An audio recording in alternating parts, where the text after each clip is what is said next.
आप सुन रहे हैं द क्विंट और मैं हूं अलिफ। मैं कहानियां सुनाता हूं, कुछ किस्से, कुछ कहानियां जो यादों से बुनी हैं, कुछ सपनों की कहानियां और कुछ अपनों की कहानियां। आज की कहानी मेरे ही एक साथी राइटर रोहन पुरी की लिखी हुई है और कहानी का नाम है कैंडीमैन। सुबह के ठीक 5 बजे हर दिन पप्पू का सपना टूट जाता है। हर बार की तरह आज सुबह भी 9 साल का पप्पू अपना फाइटर प्लेन रनवे से उड़ाने ही वाला था कि मम्मा बोल पड़ी, पप्पू बेटा उठो, स्कूल के लिए लेट हो जाएगा ना। फिर क्या, रोज की तरह आज भी एक आध अंगड़ाइयां लो, थोड़े से नखरे, थोड़ी देर और सोने की जिद और फाइनली बाथरूम की सैर। पप्पू की मम्मा के सामने कभी नहीं चलती। हाँ, पापा होते तो बात अलग थी, वो थोड़ा कॉम्प्रोमाइज कर ही लेते। पर पप्पू की किस्मत ऐसी है कि पापा सुबह ही क्लिनिक चले जाते हैं। पप्पू के मम्मा पापा पेशे से डेंटिस्ट हैं और गुड़गांव में ही एक छोटा सा क्लिनिक चलाते हैं। ब्रश करते करते पप्पू बाथरूम में अधखुली आंखों से फाइटर प्लेन के बारे में ही सोचता रहा और वो अपने आप से बोला, एक दिन मैं सच्ची वाला फाइटर प्लेन उड़ाऊंगा। पायलट बनने का सपना लिए पप्पू स्कूल के लिए तैयार हुआ और पीछे अपना स्कूल बैग लटका कर चल दिया। बस में रिंकू और पिंकी, जो पप्पू के बेस्ट फ्रेंड्स थे, पप्पू के लिए हमेशा की तरह सीट रिजर्व करके रखे हुए थे। स्कूल बस खुली चौड़ी सड़कों से आरके पुरम पहुंचते हुए स्कूल के सामने रुक गई और बच्चे उतरने शुरू हो गए। पप्पू पढ़ाई में हमेशा ही अव्वल था और मैथ्स तो एकदम 10 on 10। इसीलिए तो पप्पू क्लास में रॉक स्टार था। पप्पू से तो सभी लोग इम्प्रेस थे, टीचर्स भी, बच्चे भी और तो और बच्चों के पेरेंट्स भी। इसीलिए तो शायद बच्चे पप्पू से थोड़ा जेलस भी फील करते थे। मानो एक तरह से पप्पू एग्जाम्पलरी शर्मा जी के बेटे की तरह था। पूरे दिन के स्कूल के बाद पप्पू और बाकी स्कूल के बच्चे घर की तरफ लौट रहे थे। बेल बजने के साथ ही बच्चों की खुशी देखकर ही बनती है। आई एम श्योर आप भी इससे रिलेट तो कर ही पाएंगे। आफ्टर ऑल हम सब भी कभी ना कभी स्कूल तो गए ही है ना। खैर, कहानी की तरफ आते हैं। पप्पू अपनी स्कूल बस का वेट कर रहा था जब उसे गेट के बाहर ही ऑपोजिट साइड पे एक अंकल बहुत सारे बच्चों को टॉफीज और चॉकलेट बांटते हुए दिख गया। पप्पू ने इस अंकल को काफी बार नोटिस किया था। ये हर दिन कैंडीज लेकर बच्चों में बांट दिया करता है। आज उस अंकल ने ब्लैक पैंट और वाइट शर्ट पहनी थी और आज तो कैंडीज बाकी दिनों से ज्यादा कलरफुल और टेम्पटिंग लग रही थी। पप्पू अपने क्लास के बाकी बच्चों से ज्यादा क्यूरियस था और इस क्यूरियोसिटी के चलते पप्पू ने उस अंकल की हाइट का अंदाजा लगा लिया। वो उंगली के इशारे से उस अंकल की हाइट अपने पापा से कंपेयर कर रहा था और खुद से बोला, must be 5 feet 5 inch। No wait, 5 feet 6 inch। हाँ, बाल पापा जैसे नहीं थे और मूछे बिल्कुल नहीं। बच्चे मस्ती से खुशी खुशी ये कैंडीज ले जाकर बेफिक्र होकर खा रहे थे। पप्पू मन ही मन ये सोचता रहा कि आखिर ये अंकल हर रोज इतनी सारी कैंडीज लाता कहां से है और फ्री में सब बच्चों को बांट भी देता है। अभी वो इसी सोच में था कि उसकी बस आ गई और वो बस में चढ़कर घर के लिए निकल गया। सेक्शन रेड के आशीष ने भी एक चॉकलेट लिया था और वो बड़े चाव से सबको दिखा दिखा कर खा रहा था। शायद इसके मम्मा पापा ने कैंडीज और स्वीट्स खाने से इसको मना नहीं किया होगा, पप्पू ये खुद से बोला। खैर, पप्पू ख्यालों में मगन पूरे रास्ते चाहकर भी कैंडीज के बारे में सोचने से रह नहीं पाया।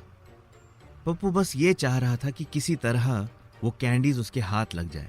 उसने अपने एस्टिमेट से यह भी सोच लिया था कि स्कूल से लौटते वक्त घर पहुंचने से पहले वो आराम से कैंडीज खत्म कर सकता है। इस तरह मम्मा पापा में से किसी को पता ही नहीं चलेगा।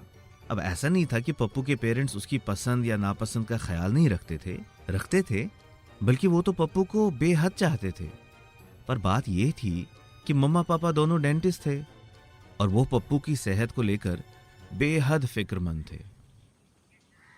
अब रिस्पॉन्सिबल पेरेंटिंग का ये तो असूल है ना कि बच्चों की जिद को बच्चों की सेहत के आड़े नहीं आने देना चाहिए। बस वही मुद्दा था। घर पहुंचते ही पप्पू ने रूटीन की तरह गर्मा गर्म खाना खाया, फिर होमवर्क किया और फिर प्ले टाइम। इन सब के साथ साथ पप्पू बस उस कैंडीमैन और उसके ललचाने वाले कैंडीज के बारे में ही सोचता रहा।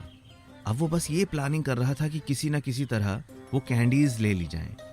अगले दिन स्कूल खत्म होने के बाद पप्पू जब बाहर आया तो फिर से उस अंकल को रोड के दूसरे तरफ बच्चों में कैंडीज बांटते हुए देखा। अब पप्पू अजीब दुविधा में था। आया रोड क्रॉस करके आगे बढ़कर उस कैंडीमैन से कैंडी ली जाए या फिर मम्मा पापा का कहा माना जाए। बस ये दो ख्याल थे जिनके बीच में पप्पू खड़ा था। पर मम्मा ने तो कहा है कि never talk to strangers. Pappu ये खुद से बोल रहा था, पर उनको पता नहीं चलेगा। पप्पू ये भी अपने आप से बोला। अब डर और लालच बराबर बराबर की थी। क्या करें, जाए कि ना जाए, कैंडीमैन से कैंडीज ले लें या नहीं। पर अगर गलती से भी किसी बच्चे के पेरेंट्स ने देख लिया तो मम्मा पापा बहुत गुस्सा होंगे। ये सोचकर पप्पू वहीं रुक गया। कुछ टाइम बाद कैंडीमैन वहां से निकल रहा था। पप्पू के मन में आया कि ये तो भाई आखिरी चांस है। पप्पू ने झट से रोड क्रॉस किया और उसके पीछे पीछे दौड़ता हुआ चला गया। थोड़ी दूर बाद पप्पू ने हिम्मत करके उस अंकल को पीछे से बुलाया। अंकल रुकिए, अंकल। पप्पू की आवाज सुनकर वो अंकल रुक गया। पप्पू एकदम हाँफता हुआ कैंडीमैन के पास पहुंचा। यस बेटा, क्या चाहिए आपको? कैंडीमैन ने पप्पू की तरफ नजर दौड़ाकर कहा। पप्पू हक्का बक्का उस अंकल को देखता रहा। उसे समझ नहीं आ रहा था कि कैंडीमैन से क्या बोले। कैंडीमैन ने फिर से पप्पू को, जो व्हाइट और ब्लू यूनिफॉर्म में था, नीचे से ऊपर तक देखा। पप्पू थोड़ा घबराया, थोड़ा शर्माया, अंकल को देखकर बोला, अंकल वो आपके पास वो वाली कैंडीज हैं? कैंडीमैन ने पप्पू की लालच को देखकर स्माइल किया और एक लॉलीपॉप जेब से निकालकर पप्पू को दिया। ये ले लो, कैंडीमैन बोला। पप्पू ने बड़े अरमानों से वो लॉलीपॉप लिया और उसका रैपर खोला। वो लॉलीपॉप मैंगो फ्लेवर्ड था और पप्पू को बेहद पसंद आया। पप्पू ने बड़े टाइम से ऐसी कैंडीज नहीं खाई थी। पर खाते वक्त पप्पू ने रैपर को गौर से देखा तो पता चला कि ये कोई फेमस ब्रांड नहीं है। शायद ये लॉलीपॉप इसे अच्छा इसलिए लग रहा था क्योंकि पप्पू ने बड़े टाइम से कैंडी खाई ही नहीं थी। अब उसके मन में आया कि कैंडी वाले अंकल को ये बोल दे, पर हेजिटेशन के रहते बोल नहीं पाया। पप्पू को पजल देखकर कैंडीमैन बोला, सॉरी बेटा, आज मेरे पास एक ही बचा था। हाँ, पर मेरे पास ढेर सारे चॉकलेट्स और कैंडीज घर पर पड़े हुए हैं। वो मैंने अपने घर के बच्चों के लिए लाए हैं। आप चाहो तो वो ले सकते हो। ये सुनकर पप्पू के कान खड़े हो गए और उसने कहा, नहीं अंकल, वो नहीं। वो तो आप बाकी किड्स को कैंडीज दे रहे थे ना, तो इसलिए मैंने आपसे मांग लिया। चॉकलेट और कैंडीज का जिक्र सुनकर ही पप्पू के अंदर की लालच बढ़ती रही, पर मम्मा पापा के डर से नो बोल दिया। कैंडीमैन फिर से बोला, अरे बेटा, इट्स ओके, डरो मत, मैं तो बस पास में ही रहता हूँ। हम यूं जाएंगे और यूं आएंगे। पप्पू जानता था कि इस तरह उसके साथ नहीं जाना चाहिए। पप्पू ये सोच ही रहा था कि जाए या ना जाए, पर क्या करे, लालच तो लालच है, और वो भी कैंडीज और चॉकलेट वाली। वो ना करके फाइनली चलने के लिए राजी हो गया। कैंडी वाले अंकल ने झट से ऑटो रोक लिया और ऑटो वाले भैया को मुनिरका के लिए चलने को कहा, और बस कुछ मिनटों में ही वो वहां पहुंच गए। ऑटो से उतरकर वो अंकल और पप्पू मार्केट से होते हुए एक टूटे हुए मकान के अंदर चले गए। नई जगह और अजीब सा मकान देखकर पप्पू थोड़ा सा घबराया और घबराकर कैंडीमैन से वापस स्कूल जाने को बोलने लगा। कैंडीमैन ने उसे दिलासा और दिल रखते हुए स्माइल के साथ बोला, अरे बेटा, डरो मत, बस हम पहुंच ही गए। आप अपनी कैंडीज उठा लेना और फिर हम चले आएंगे। वो सीढ़ियां चढ़कर लिविंग रूम में पहुंचे और वहां से होते हुए अंकल पप्पू को एक छोटे से बेडरूम में ले गया। उसके बाद दरवाजे को जोर से पटका और उसके ऊपर बड़ी सी एक जंग आलूदा कुंडी लगाई और दरवाजा बंद हो गया।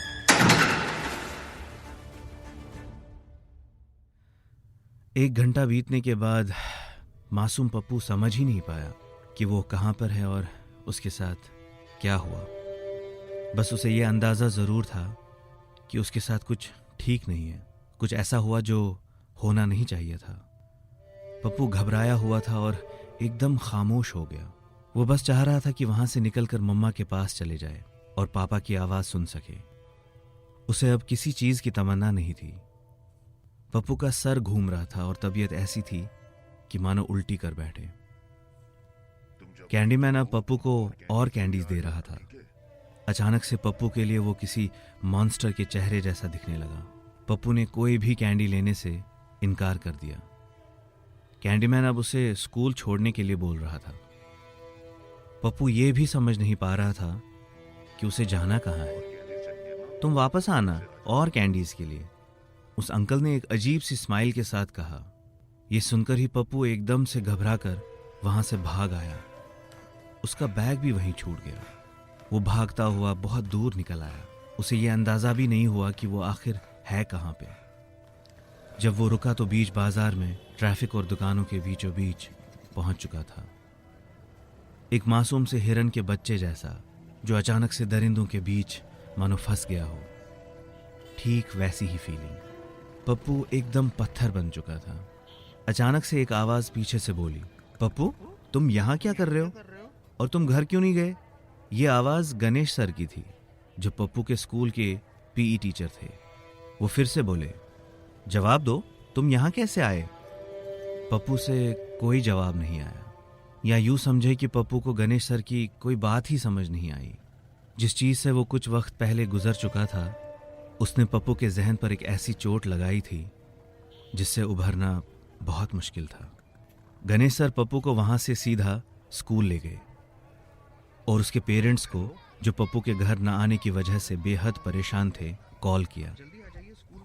कुछ वक्त बाद पप्पू के मम्मा पापा स्कूल पहुंच गए। मम्मा को देखकर पप्पू उसके सीने से लिपट गया, एक पत्थर की मूरत जैसे। उसके मम्मा पापा दोनों हैरान और परेशान थे। पापा ने पप्पू से पूछा, बेटा Pappu, why did you miss your bus? Is something wrong? Pappu से फिर भी कोई जवाब नहीं आया। वो बस खामोश देखता रह गया। मम्मा पप्पू को वहां से उठाकर कार में ले आई और बैक सीट पर बैठा पप्पू सहम चुका था। मम्मा ने स्माइल करते हुए पप्पू से कहा, Pappu we got something for you. ये कहकर उन्होंने बैग में हाथ डाला और बैग से एक लॉलीपॉप निकालकर पप्पू के हाथ में रख दिया। पप्पू ने लॉलीपॉप देखकर एक जोर की चीख निकाली और लॉलीपॉप फेंक दिया। उसके बाद पप्पू ज़ारो कतार रोने लगा और उसके रोने की कोई हद नहीं रही और आखिरकार पप्पू की खामोशी टूट गई। बस ये थी पप्पू की कहानी। इस मासूम सी उम्र में ऐसा जख्म लग जाए तो इंसान उम्र भर भी इस जख्म से उभर नहीं पाता। पप्पू अभी भी पायलट का सपना लिए हुए हर रोज सोता है, पर अब उसके सपने में एक भयानक राक्षस भी जगह ले चुका है। हमारे यहाँ, हमारे घरों में, स्कूल्स में, हर जगह ऐसे कई राक्षस भरे पड़े हैं। पप्पू की बस यही ख्वाहिश है कि कोई और पप्पू की तरह किसी राक्षस का शिकार न बने। अगर आपको आज की कहानी छू गई तो मुझे कमेंट सेक्शन में लिखिए। मैं रोहन तक आपकी बात जरूर पहुंचाऊंगा। बाकी आप अपना और अपनों का ख्याल रखिए। मैं जल्द लौटूंगा एक नई कहानी, एक नया किस्सा लेकर। तब तक के लिए मेरा इंतजार कीजिएगा।